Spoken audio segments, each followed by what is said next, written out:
Hi, I'm Sherry Lyon, pastor of El Pueblito United Methodist Church in Taos, New Mexico. Welcome to Mother's Day Sunday. The question this morning is, what brings us comfort? Lots of things do. Warm blankets on a cold night, hot chocolate, by the fireplace, a good book on a rainy day, a nice pair of sweatpants to put on after a full day of work. But often what brings us comfort is food. Much of that food is usually high fat, high sugar, and sometimes it's also a food that's associated with a particular place or a particular time in our lives. Well, two of my favorite foods that are comfort foods are tacos and root beer in a frosted glass. Often when my work with the Indian Health Service took me to Ignacio, Colorado, I would do everything I could to go through Aztec up on the border when the A&W root beer stand would be open. They still serve frosted glasses with root beer instead of the paper cups.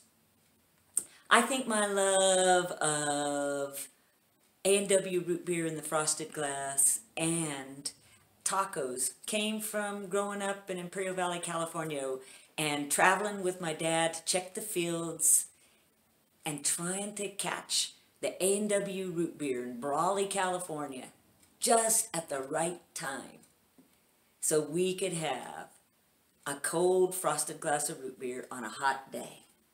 Nothing was better. Well, comfort can also be viewed by some as a way of life.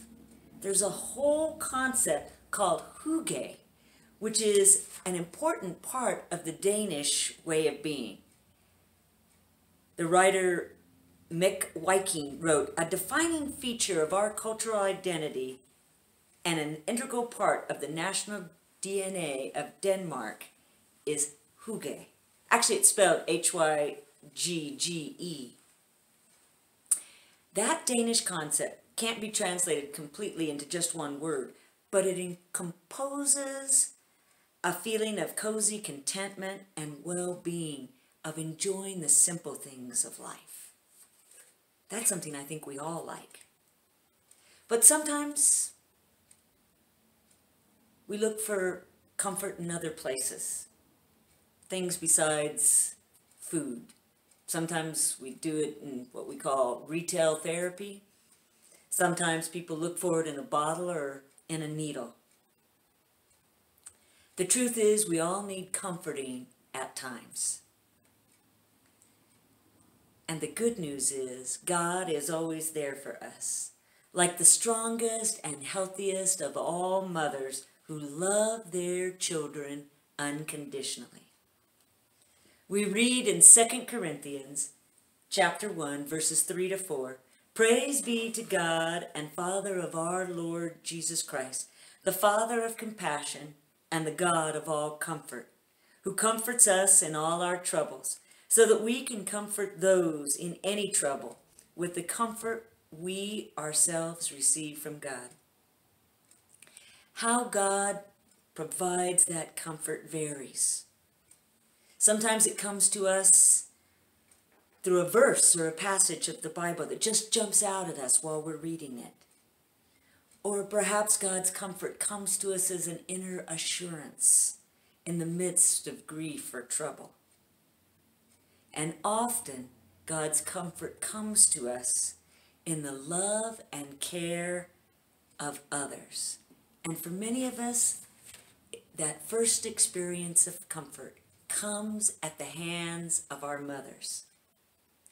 Many of us, hopefully most of us, can remember our mother's comfort. And on this day, some of us are grateful that we have mothers who are still with us, whom we can call, send a card to, or a bouquet of flowers. And for this moment, hi Mom, I know you're watching. We are grateful for our mothers. We are thankful for their enduring and unconditional love. We're glad that when we were children, we had mothers who we could run to for comfort. But there are some who didn't have such a mother. Those who lost a mother young in life, or whose just experience did not align with God's description of a mother who comforts a child. That isn't anything you'd want to wish on any child. You don't want children to not have that sense of comfort. But it tells us that even the absence of such a comforting presence reinforces the reality and power of a mother's comfort, of God's mothering comfort for all of us. But in that same passage in 1 Corinthians, what we understand is that we are comforted so that we may comfort others. And a couple of ways that I think we can comfort others is first, just by listening.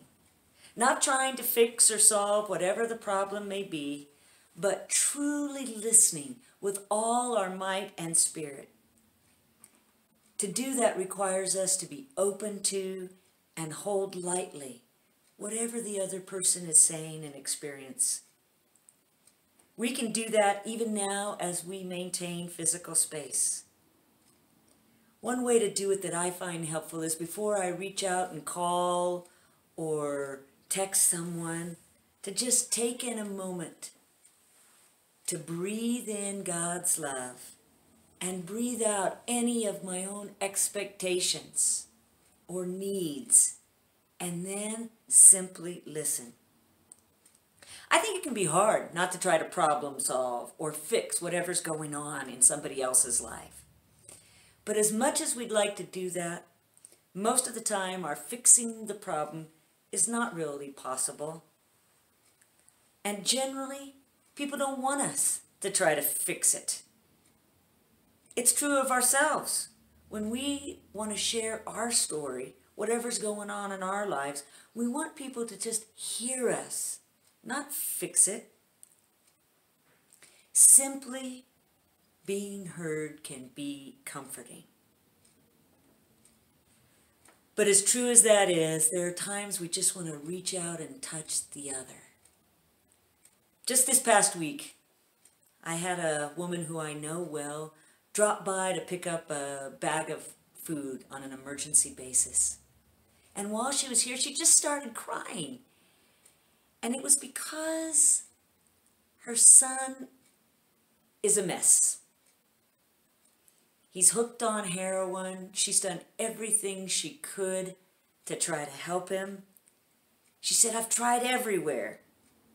I can't do any more. There's no more money to give him, but at least I can share food. Every part of me wanted to reach out and hug her, wanted to reach out and touch her. But I didn't. I maintained that safe physical space. But I did listen, and then I did, after asking if it would be comfortable for her, to say a prayer, to just offer a moment of peace. Because I think that's another place where we can find comfort, is in prayer. Mother's Day can bring up lots of different emotions: joy, sorrow, a sense of something gained, and a sense of something lost. It can seem unimaginable that a mother would forget her child's name or not be able to offer comfort. Even the prophet Isaiah thought that this was unimaginable. In Isaiah 49, verse 15, the prophet asks rhetorically, "Can a mother forget the baby at her breast and have no compassion on the child she has born?" Well, in the case of my maternal grandmother, and many of the women I've known who've lived out the last years of their lives with significant cognitive decline, The answer to Isaiah's question, can a mother forget her child, is sadly yes.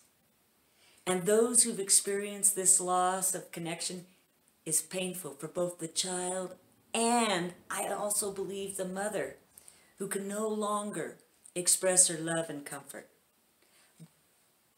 But then, the prophet Isaiah shares God's own assurance in Isaiah 49, even though these forget, yet I will not forget you.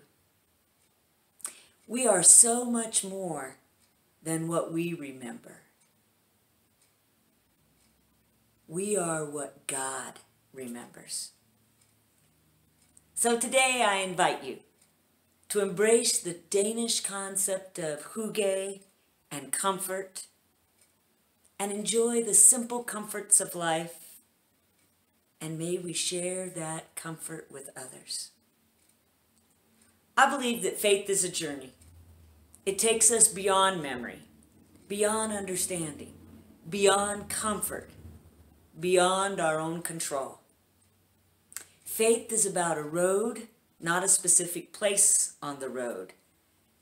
New companions join us and they stretch us. New needs require us to abandon former ways of perceiving reality. I think we can sometimes find ourselves tongue-tied, confused, unsettled, but always God offers us comfort if we open ourselves to it. I'd like to invite you to pause the video for a moment and look at the prayer that we now can say together on this day. In you, O God, every family on earth receives its name. Illumine the homes of this earth with the light of your love, granting comfort to those who are hurting or lonely, endurance to those who care for loved ones, and wisdom for us who live in fearful times of change. We thank you for the gifts of love and comfort we have received from our mothers, our families, and our friends. As we have been comforted by you, so may we comfort others. Amen. As we hear this music composed by Claire Schumann and played by Claire, I give thanks that we are all part of God's family. Thank you for making your love tangible by donating to our church so that we might support the ministries of this church. You can mail in your donation, drop it by the church, or donate online at our website, elpoblitoumc.org. Go to be a people who offer comfort to one another.